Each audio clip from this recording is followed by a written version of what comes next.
All right, guys, we're on Deuteronomy 24.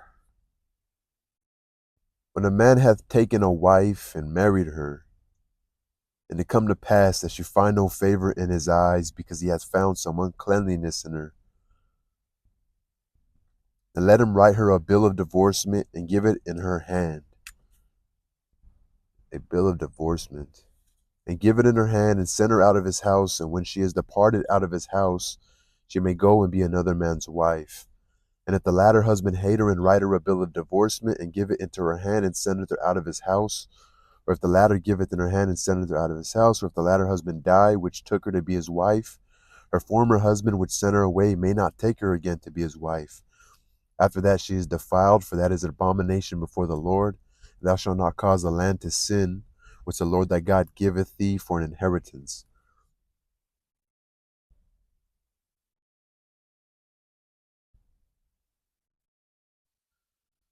So she becomes a widow, or she gets divorced for a second time. Her husband which sent her away may not take her again.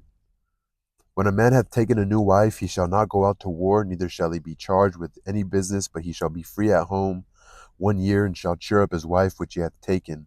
No man shall take the nether or the upper millstone to pledge, for he taketh a man's life to pledge. If a man be found stealing any of his brethren of the children of Israel, and maketh merchandise of him, or selleth him, then that thief shall die, and thou shalt put evil away from among you.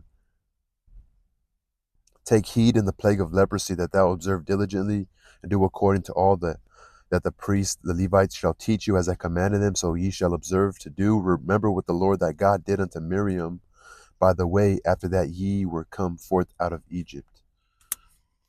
I can't remember what he did to Miriam. What did he do to Miriam? When thou dost lend thy brother anything, thou shalt not go into his house to fetch his pledge. Thou shalt stand abroad, and the man to whom thou dost lend shall bring out the pledge abroad unto thee. And if the man be poor, thou shalt not sleep with his pledge. In any case, thou shalt deliver him the pledge again when the sun goeth down, that he may sleep in his own raiment, and bless thee. And it shall be righteousness unto thee before the Lord thy God.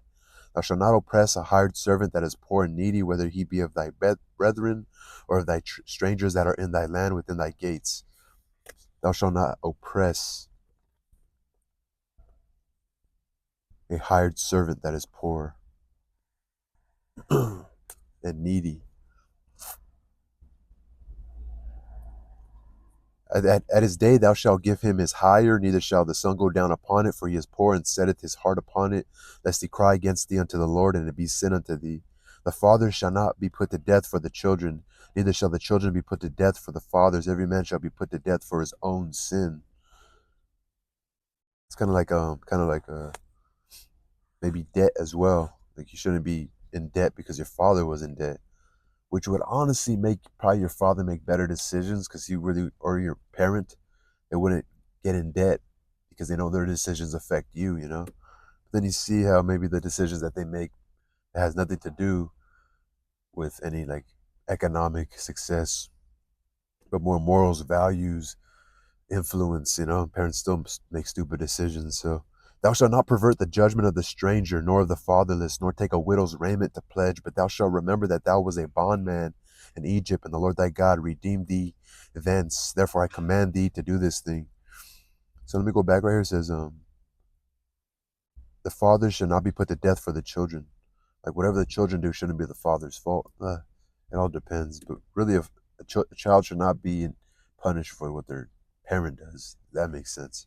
When thou cuttest down thy harvest in thy field, and hast forgotten a sheaf in the field, thou shalt not go again to fetch it. It shall be for the stranger, for the fatherless, and for the widow, that the Lord thy God may bless thee in all the work of thy hands. When thou beatest the olive tree, thou shalt not go over the boughs again. It shall be for the stranger, for the fatherless, and for the widow. When thou gatherest the grapes of thy vineyard, thou shalt not glean it afterward. It shall be for the stranger, for the fatherless, and for the widow. And thou shalt remember that thou was a bondman in the land of Egypt. Therefore I command thee to do this thing. Like just go over it once, whatever's left behind, leave it for the poor, for the animals.